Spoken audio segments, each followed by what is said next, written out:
Assalamualaikum warahmatullahi wabarakatuh. Sampurasun wargi dulur badaya sadayana, tepang dangu deui sareng simkuring Mang Ian idemang Gunung Halu dina acara anu maneuh nyaeta dongeng Sunda. Dongeng zaman kiwari ala kiwari anu nyarioskeun lalakon kahirupan mangsa bihari. Kumaha dararamang palawargi sadayana? Atuh mugi aya dina ginanjar kawilujengan rahayu berkah salamet amin ya Allah ya robbal alamin.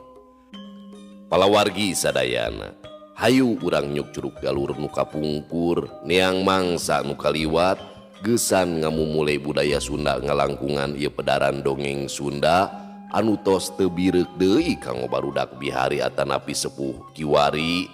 Dongeng teh tatali paranti pikeun ngahibur urang lemur, ngabagjakeun urang desa, sasiereun sabeunyereun sok aya manfaatna pikeun neuleuman eusining kahirupan ngalangkungan carita dongeng.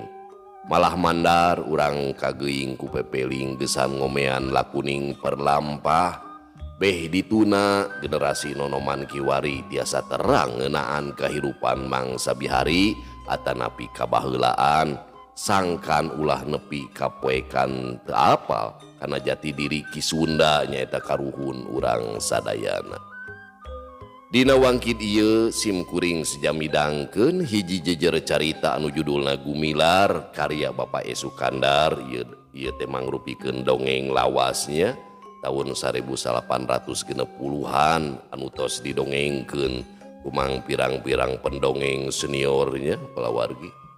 Istuning simkuring ngadongengkeun ge imah kanggo landong katineng kumargi simkuring kapungkur nuju alit kirang langkung tahun 80-85an. Ngupingkeun ieu dongeng teh anu dicanakeun ku kersana almarhum Mang Barna, masya Allah nya. Mugi anjeunna aya dina kabagjaan, aya dina tempat anu mulia di iliyin taman-taman surga amin ya Allah ya robbal alamin. Kumaha ieu lalakon Gumilar Asmita oge nyeesi ulah kamana-mana tetep di channel Kisah Tanah Sunda. Namung sataacana dilajeng kade ulah hilap anu teu acan subscribe mangga di subscribe heula supados tiasa kengeng notifikasi kanggo jejer carita anu salajengna oge anu sanesna. Anu parantos subscribe simkuring ngahaturkeun rebu nuhun laksa ketika bingahan.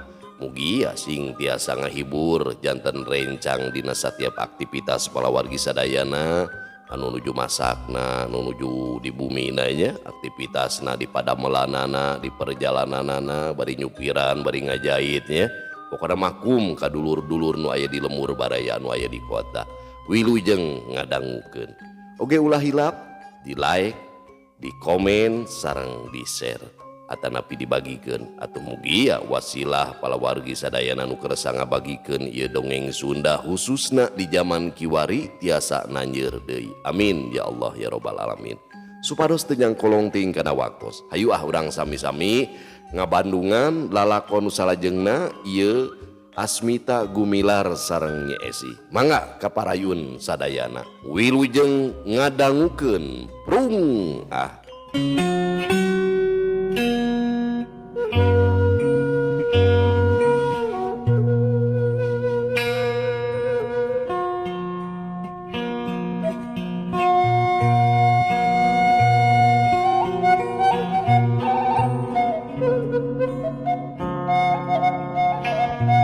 Samet harita padumukan nyeesi teu incah balilahan nyaeta di ember toko barang dahar estuning sakapanggihna geus teu ngarasa era deui namprakeun leungeunna ngarepkeun pameredeungeun sugan aya nu haat ka jalma nu lara balangsa.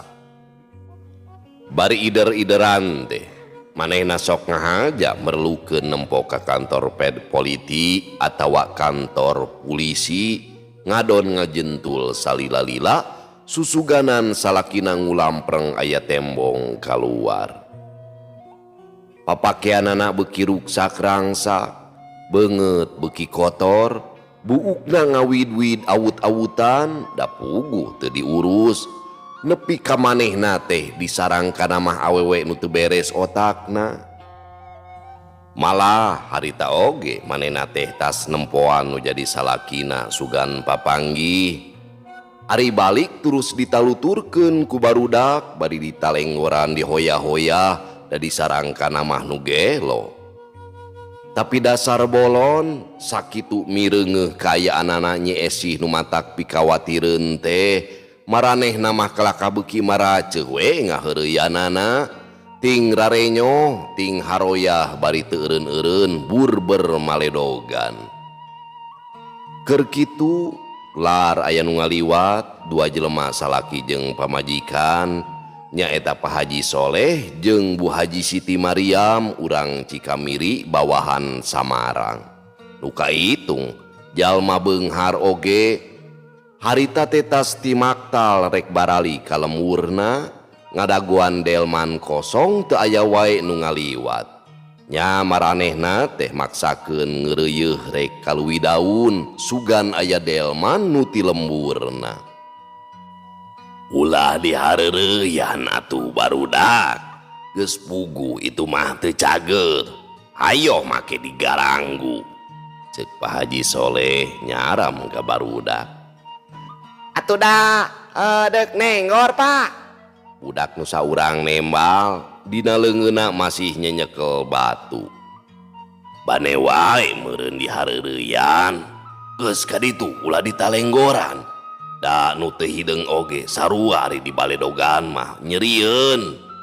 Pak Haji tetep nyalahkeun barudak. Sanes nu gelo abdi mah juragan. Dasar barudak we teh aya pisan rasa kamanusiaan. Gramangga ieu tinggal tarang abdi tapak di baledog. Nyi Esih nyarita ka Pak Haji bari cipanona mah merebei. Tuh, geuning eta. Jelema sabener-bener barudak. Nah aya bebenyi teh nya. Hayo ka ditu nyaringkah sia. Pak Haji ayeuna mah jadi bener-bener ngambek ka barudak teh. Komo barang mireungeuh kana tarangna Nyi Esih anu sidik bohak tapak pamaledog. Bibi teh jajaluk. Ye atuh, ye lumayan ye. Pak Haji Soleh nyarita deui bari mikeun duit sabenggol. Alhamdulillah, hatur nuhun juragan. Tos kersa mikahawa tos ka jalmi nu katalangsara. Ceuk Nyi Esih bari nampanan duit, leungeuna mani ngadeg-deg bakating ku ato. Di mana atuh bibi teh? Teu boga anak? Bu Haji pangangguran nanya. Teu abdi mah juragan, pun anak kaduhun meh hiji, kinten-kinten umur 3 tahun. Namung nyaeta juragan lumawi abdi ngalakonan kadungsang-dungsang teh nya janten jajaluk pun anak teh tiwas aya nu nyandak atuh pun lanjek nyaeta bapana budak ayeuna nuju dipangberokan jalaran ngical areng tengah ngecap singa. Nyi Esih nyaritakeunana teh bari murubutkeun cipanon komo ayeuna mah jeung kasuat kaseuit deui kasedih hatena.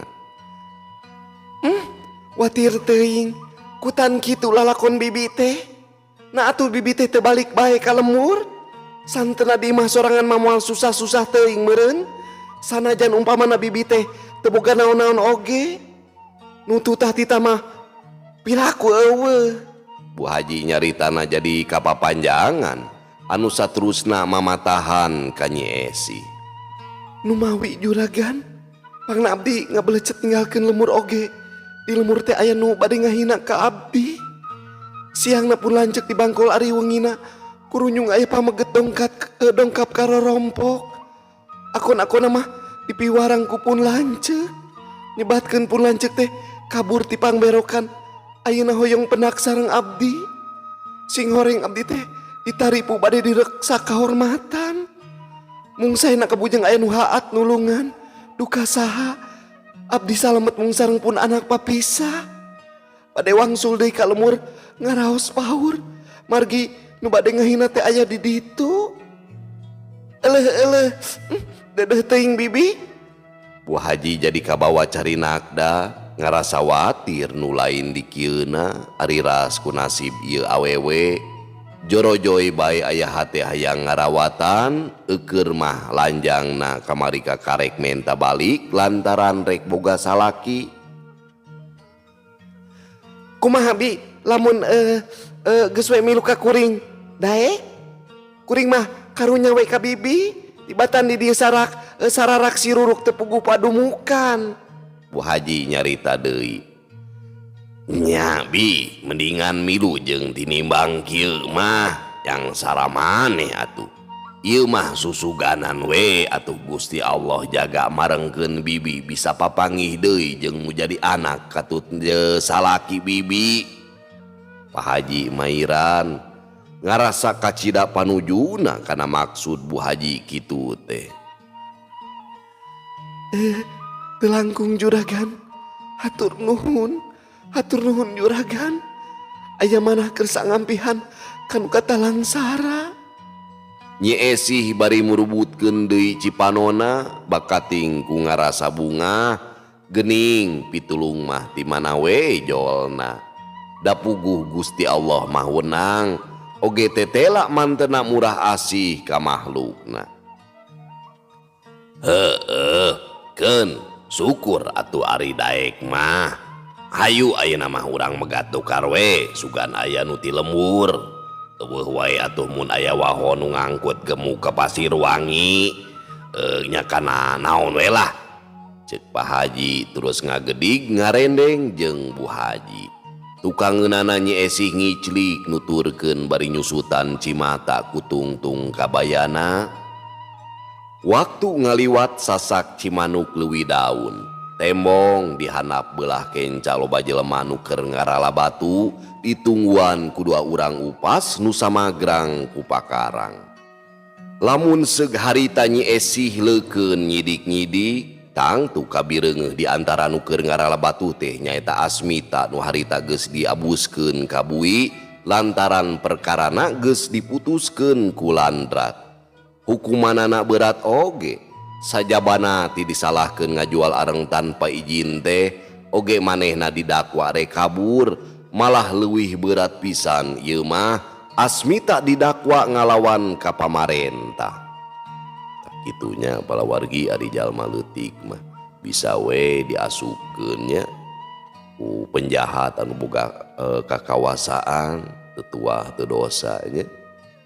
Alasan mah ngalawan hukum padahal mah heueuh we beuneunan da jahat panguasana palawargi ieu mah zaman harita zaman Walanda. Tapi teu kitu rupana masih tacan diparengkeun pikeun papanggih deui. Nyi Esih jongjon ngiclik tukangeun Pak Haji Soleh atuh Asmita nu keur jongjon ngalabatu teu luak lieu ka luhur. Tapi sanajan dina nempona oge moal telekeun puguh kayaan dirinya Esih teh geus kacida pisan robahna. Waktu Pak Haji Soleh geus culuk celak narumpak wahon gemuk nu ka Pasir Wangi, Asmita mah sabatur-batur jeung sasama tahanan ka karek hanjat ti Cimanuk, saterusna ting barengkot naranggung batu dieusian kana roda nu ngabagug di sisi jalan. Beres ngangkut gurudug roda nu geus mentung pinuh ku batu teh disusurung, Asmita jeung salah saurang baturna narik ti hareup. Teu beda we ti kuda roda kusah koseh nojer ka tukang ngumpulkeun tanaga puguh momot roda teh sakitu beratna. Kitu jeung kitu we pagawean Asmita saban poe teh awakna mani geus lestreng semu-semu hurik bubuhan mindeng ka poe. Tapi sepirna ting berhil urat-uratna ranteng nandakeun gede tanaga kawantu pagawean salilana beberatan. Mun teu ngalabatu ka Cimanuk manehna ngadeger mek prekan batu dijadikeun batu koral kaperluan keur nganyuman jalan aspal.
Hiji mangsa Asmita keur lalangkarakan di tempat sarena kakarek pisan tos lakon gawe mek prekan batu.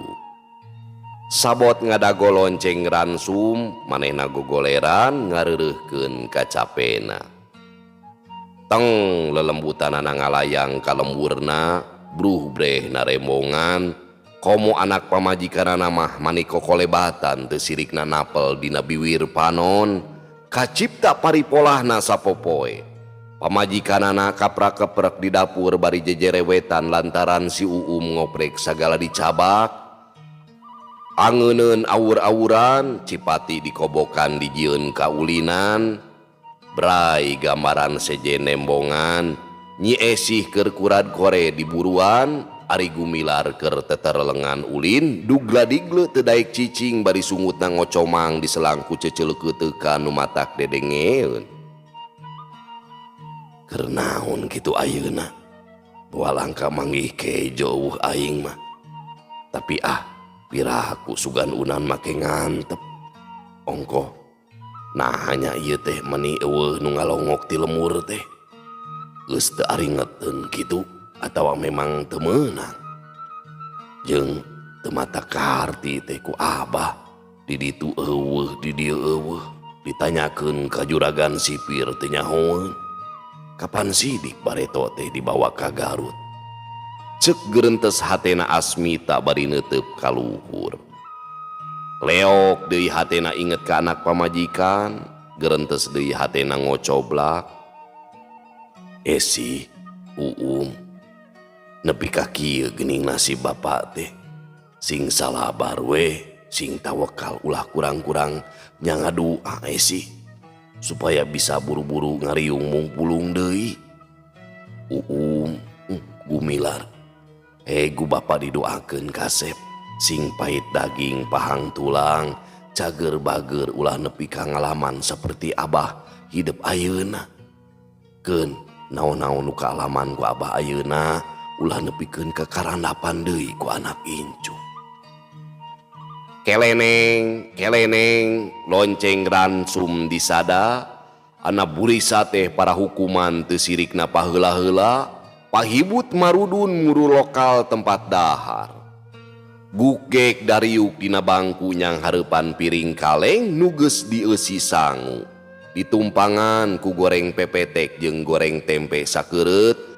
Angeun herang kangkung ngabagug di tengah-tengah dina hiji panci gede.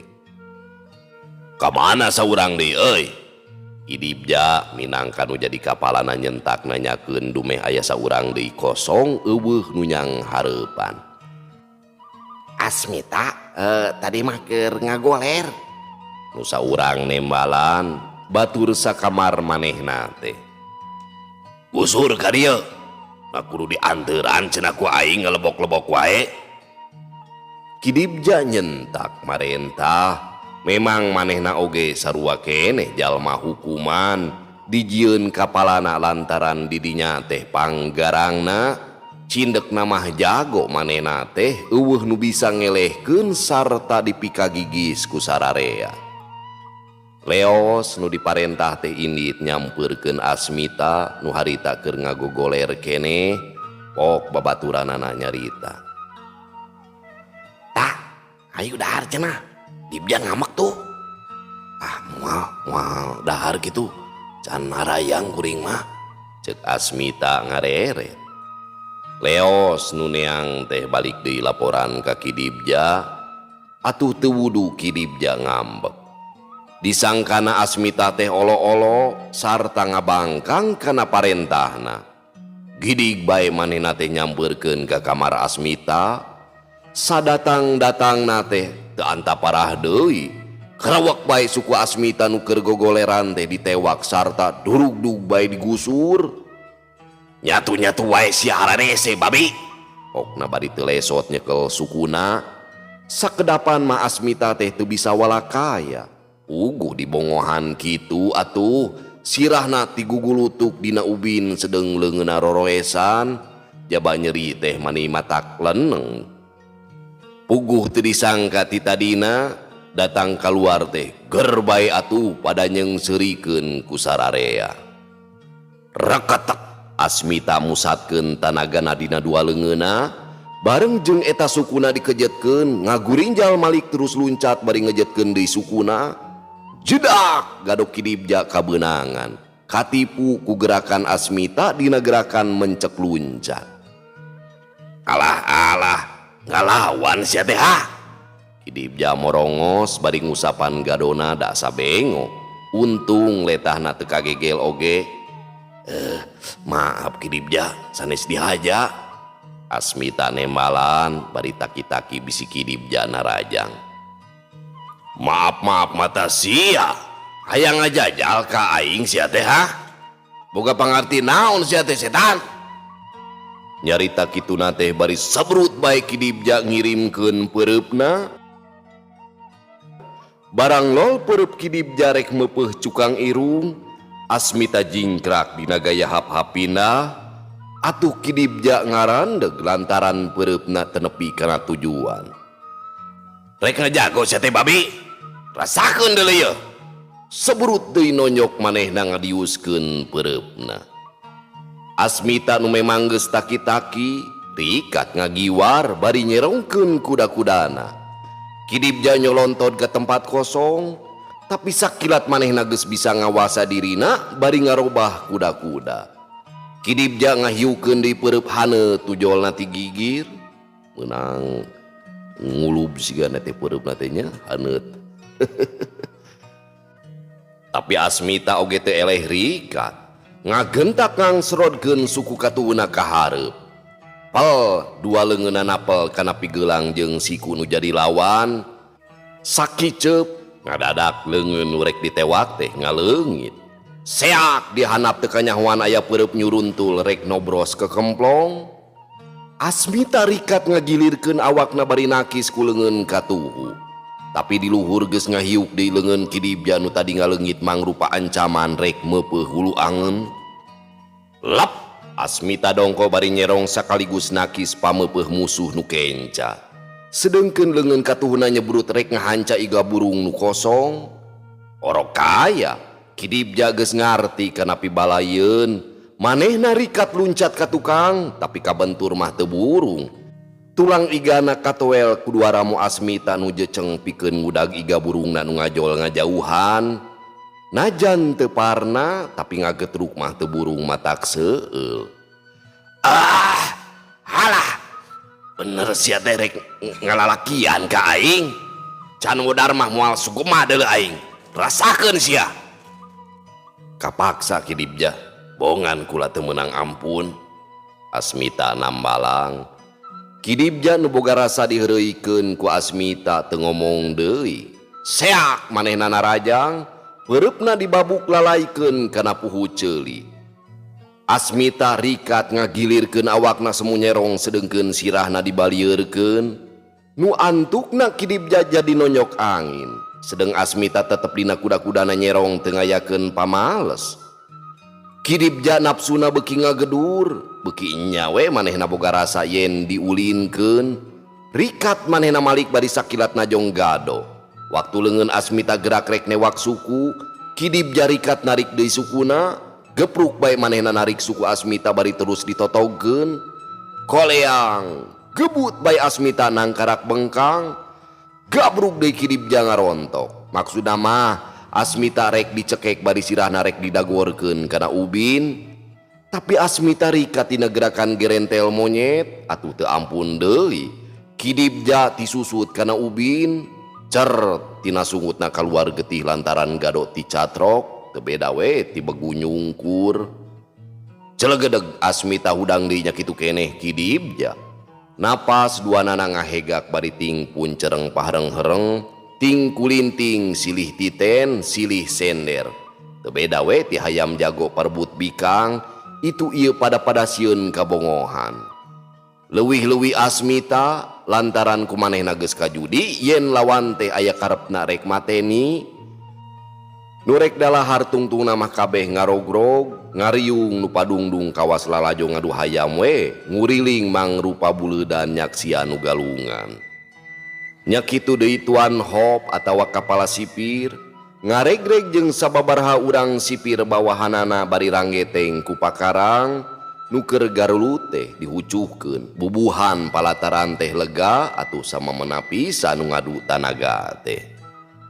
Gilep gilep sabrut kidip jana rajang dina gaya raksasa rek ngarugrugkeun gunung leungeunna duanana dipentangkeun ka hareup mangrupa gitika nu kacida hebatna.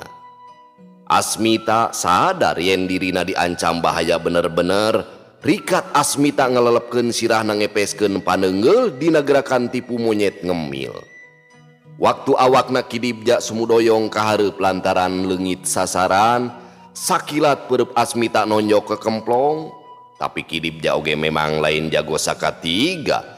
Dina gaya nu kacida manisna manehna nyandet awakna terus melenting ka gigir saterusna ngajol ka tukang bari najongkeun sukuna kana sirah Asmita.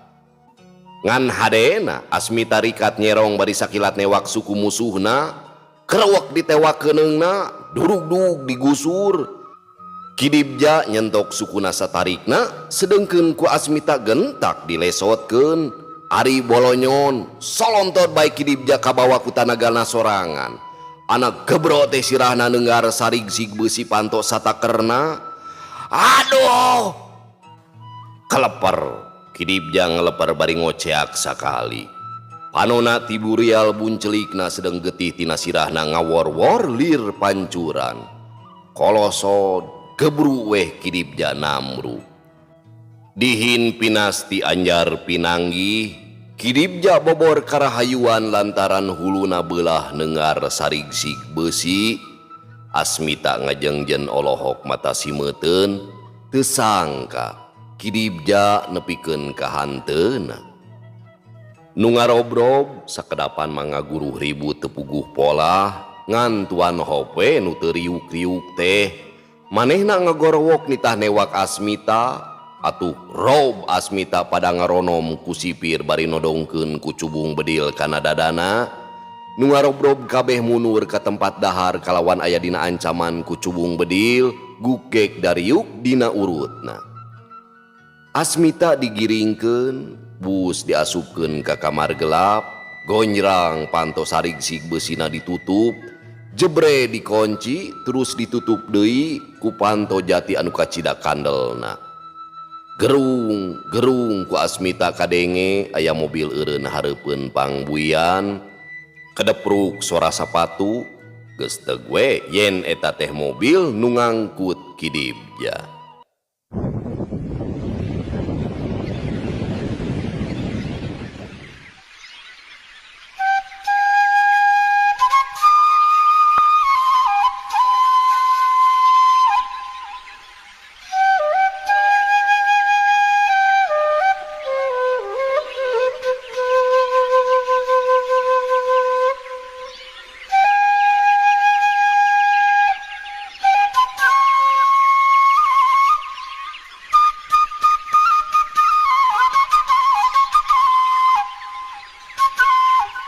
Pamiarsa sadayana, nyerelekna poe teh teu karasa, sakilat sakojengkang, atawa meureun teu dirasa bakating ku betahna hirup di dunya, betah soteh nandu meh meunang kasenangan.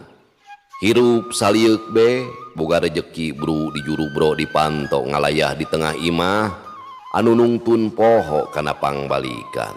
Teu inget yen di dunya teh ukur ngumbara, tapi lamun seug dikore, ditilik, ditaliti, kangaranan manusia mah kabeh oge eueuh nu ngarasa teu betah hirup di dunya, boh nu jegud, boh nu kokoro, tara aya nu poho kana nyawana sorangan ari lain jelema nu geus pecat iman mah, geus teu inget kana pangeran, geuning sok aya we kabejakeun anu ngagulawing dina tangkal atawa ngalengleong malidkeun maneh, naudzubillahi min dzalik. Lamun nu hirupna kajongjonan mah sigana loba, oge biasa mah nu taya kakurang anu kitu teh. Sigana dunya nu sakieu gedena teh bogana sorangan, tara ngalirik kanu leutik, sungkan ngareret kanu keur kere.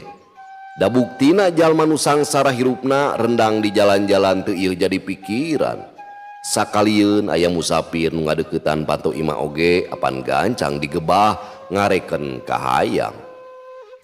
Tah kitu merenu disebut poho kana pangbalikan teh hirup di dunya ngan ngagugulung kasenangan dirina teu daek nyieun jasa pikeun nulung ka sasama anu mana engke di mana geus balik ka asal teh tangtu bakal dipenta tanggung jawabna kumaha keur waktu hirupna di alam dunya. Tapi teu sakabeh manusa kitu patikadanana sanajan teu loba oge nya aya we hiji-hijieun nu eling kana pangbalikan tuluy nyaliksik ngilik-ngilik kayaan diri pribadi nu akhirna timbul pananya dina hatena geus boga pibekeuleun naon pikeun engke mulang dumeuheus kadat kholikul alam. Mangkaning cenah mun maung paeh ninggalkeun kulit belangna gajah paeh ninggalkeun gadingna ari jelema paeh ninggalkeun naon atuh lamun keur waktu hirupna teu ngalakukeun amar ma'ruf nahi munkar. Kacida rugina jalma nu mindeng ngadua naneda ka nu maha kawasa sedengkeun manehna teu bisa ngariksa ngajaga sungutna tina omongan-omongan anu matak nganyerikeun hate pikeun papada. Sabab doa urang cantang tu baris diijabah ku pangeran tapi omongan anu rungseb ka papada manusa mah geus tangtu bakal nganyerikeun hatena. Sedengkeun doa jalma nu ngarasa ditandasa boh hatena boh ragana di mana manehna rekes ngadua ka nu maha kawasa. Ceuk sakaol eta nu gancang sarta taya pisan hijab nu ngahalangan kana diijabahna.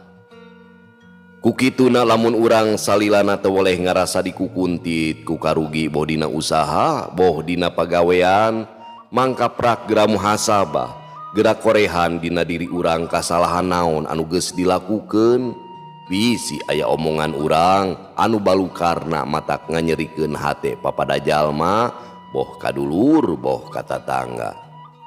Sabab ceuk rasa urang mah bener ngomong kitu teh tapi cantang tu katarimana mah ku batur teh bener.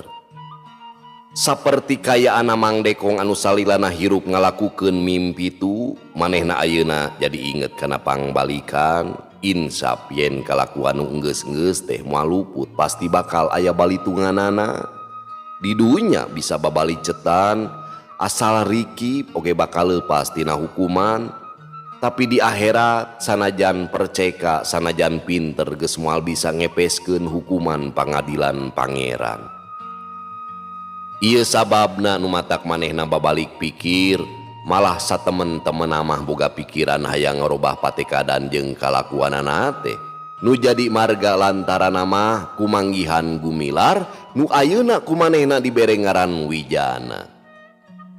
Ku hal manehna manggihan Wijana nu ayeuna geus dianggap incu dak dumadakan sok eling kana sagala laku lampah nu teu bener oge lamun seuneu beungeut incuna hatena bet sok era sorangan beungeut budak teh siga nu nganaha-naha boga aki teh bet jahat kalakuanana. Diitung-itung geus aya kana 5 taunna Mang Dekong eureun tina sagala kalakuan nu maksiat teh. Cicingna ayeuna geus teu dipadepokanana tapi tetep renggenek di Tanjung Pura nurut ka adina nyaeta Bisubia. Malah usahana oge ayeuna mah mimilu jeung Mang Uhro ngamen doger singkayo. Ngan Nyi Asmi alias Sileget geus tara mimilu lantaran bareto 2 tahun ka tukang manehna pareng boga salaki nyaeta kaki parta urang Cigasti malah mimiti tepungna oge nya waktu keur ngamen di Cigasti. Nya geus kawin mah Nyi Asmi dibawa pindah ka lemur salakina Gumilar dibawa da geus dijieun anak pituin malah ayeuna budak teh najan umurna geus nincak 8 tahun sama sakali teu nyahoeun yen Nyi Asmi teh indung kukutna. Atuh kitu deui Nyi Asmi ka Gumilar teh geus teu jiga ka anak kukut asa ka anakna pribadi we nu meunang ngaberejelkeun sorangan.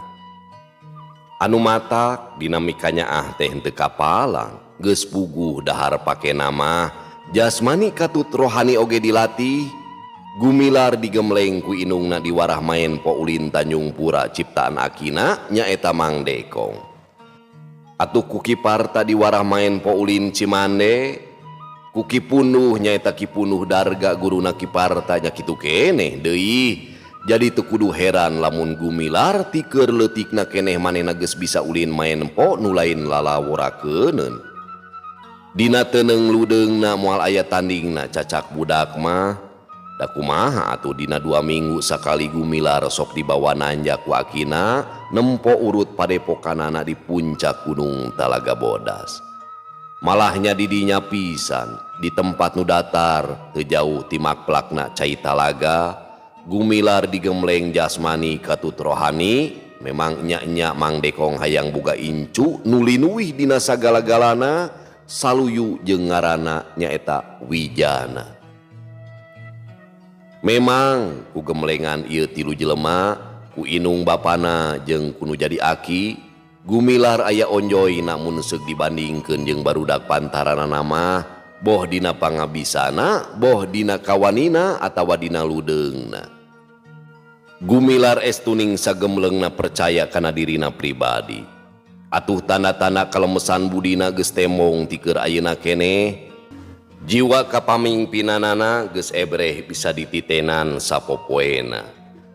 Lamun kabeneran aya babaturanana garelut lantaran parebut kaulinan, ku Gumilar sok gancang dipisah. Lamun nyeung nu jajaluk, sanajan manehna keur anteng ulin, sok nyelang heula balik ka imah. Atuh dina datangna deui bari ngeupeul duit sapeser atawa sasen. Mun teu kitu manehna mawa bungkus sangu ngahaja meunang menta ti indungna pikeun mere nu barang main. Sakali mangsa di lemur Cigasti aya nu pasea, encek totol, babah santung pacental-cental jeung Bi Umi. Nu jadi alatan mah pedah geus 2 minggu Bi Umi teu bisa mayar hutang lantaran salakina geus meh sabulan dagang bakona ka Bandung. Anu nepi ka kiwari tacan keneh jol balik. Ari encek totol teh nyaeta babah santung tukang ngiriditkeun barang atawa ngarentenkeun duit. Nu datangna ka Cigasti teh saminggu sakali. Lamun nyiria nu geus mayar teh sok ditotol atawa dicap dina bukuna. Ieu sababna nu matak sok disebut encek totol teh maksudna mah encek tukang ngiriditkeun atawa babah pidring. Tuhnya balawargi ti zaman kapungkur Bang Emok, Bang Kuliling geus aya nya. Hayya, bila ku ajek teu wisa mayal. Luis sakitu wae kuling kudu ulah wali ka dieu milieur ajek mah meleng lek ngakalnya mung mayal hutang ha cek si babah bari poporongos. Ih lain teh hayang mayar atuh babah can boga duit geus boga oge atawa salaki kuring geus datang mah tangtu dibayar ulah sieun Bi Umi nambalang. Nya minggu walakang cenah alek mayal engke ali ayeuna engke leuy omong kosong mah hampang tapi mayalna halalese meuleunan alek nipu ngajeblug we sugan geus yual we lah imah geul mayal utang. Si babah terus ngecebrek ngesek-ngesekeun make nitah ngajual imah sagala. Alah nah babah teh mani belengung-belengung teuing. Kapan cek kuring oge engke datang salaki make jeung rek nipu sagala rek ngajeblug sagala jeung ngahina teh meuni kudu ngajual imah sagala. Dasar cina ngomong teh janji calangap bae cek Bi Umi ngerasa teu ngeunah meureunan hatena bongan disangka rek nipu. Meuni teu eueuheun dasar cina kulup. Hayya datang salaki elek nipu ulah datang salaki kuling teu ulusan jeung salaki maneh. Heueuh naon atuh nu dipake mayar ari eueuh mah? Bi Umi morongos. Naon-naon we keul mayar utang mah. Ulah eutik-eutik datang salaki. Si babah nyentak bari morongos. Si babah nu geus nafsu ti tadi keneh pedah boga rasa diheureuikeun ku Bi Umi. Amek lain di kieuna dumeh disebut cina kulup sasat nyarekan nyabit-nyabit kabogaanana sagala. Mun ayeuna mah kupluk meureun balawarginya teu acan disepitan. Bari nyorocos nyarekan nu teu pikahartieun manehna ngulang-ulang elowan kai kawas nu rek neungeul. Gumilar nutita tadi nempokeun nuker pacental-cental mireng bi umi kawas nurek ditenggel teh gancang manehna nyamperkeun ngarasa teu tega meunang panandasa. Ulah jeung neungeul atuh babah. Ngamak bang ngamak we. Cek Gumilar. Alo anak kicil cia pipilueun. Nyingka cia, nyingka. Si babah beuki nafsu dumeh ditemrong ku bolon. Ih, lain pipilueun uing mah. Tapi tong kitu atuh babah. Gumilar ngahalangan si babah. Ulang ajal sia. Hayo nyingka, hayo nyingka. Bisi dipukul sia. Si babah molotot bari ngulangkeun elona. Babah nu kurang ajar mah. Babah lalaki rek mahala awewe. Hayya, setan si kapalat, si goblok sia hah? Bari dius bae elwanana teh dibabukeun. Gumilar nu memang geus ngawasa ilmu main pewarahan kolot-kolotna ngan sakicep luncat ka gigir. Hiuk paneungeul datang deui nyempong ti gigir. Kalawan lucu sarta manis pisan Gumilar pok sae melenting ka tukang bari noker paneungeul. Dina datangna deui paneungeul nu rek dingeu ngababuk teh, Gumilar ngalelepkeun awakna saterusna ngayapak dina gerakan hayam nyingkahan samberan alap-alap. Terus norobos kana palangkakan si babah moncor ka tukang. Hayya, walau sia, sialan sia hah? Si babah nyeklan gemolanana dumeh ngarasa seueul meureunnan dijengut. Babaturanana barang nyeung Gumilar dihanca ditengelan ku si babah santung teh, maranehanana ting berebet lalumpatan bebeja ka kolot-kolotna. Kiparta kabeneran keur ka Garut ngajual bako nu aya teh Nyi Asmi anu harita teh keur ngagerek-gerek moe pare. Bibi, itu jana gelut bi. Ceuk nu saurang bebeja bari haruha hareho. Ah piraku, jeung saha? Nyi Asmi kaget lantaran anakna mah pantara pasea. Yang babah pidring bibi, tuh di ditu tuh di buruan bi Umi. Jeung babah pidring, piraku asana teh ah? Nyi Asmi bari kaweur teh berebet bae lumpat, sabrehan oge kabireung anakna teh keur luluncatan nyingkahan paneungeul si babah. Sea, Nyi Asmi balik deui ka imah nyokot calana pangsi salakina tina sasampayan, porosot, lol henteu teh kitu. Porosot, rap calanana teh dipake, reketek di beuberan.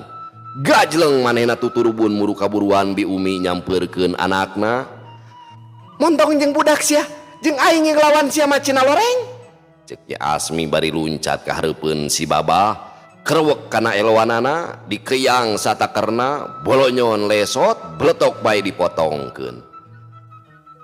Harita teh tatanggana awewe lalaki memang keur karumpul, lain teu hayang nulungan ka Gumilar, tapi kabe oge ngarasa lucu ku polahna Gumilar dina enggoning nakis atawa nyingkahan paneungeul-paneungeulna si babah totol teh. Sok sanajan budak keneh tapi gerakanana lingas pisan sakitu si babah totowokan tapi Gumilar teu kabeunangan. Atuh si babah kesangna mending agarajag maseuhan beungeut.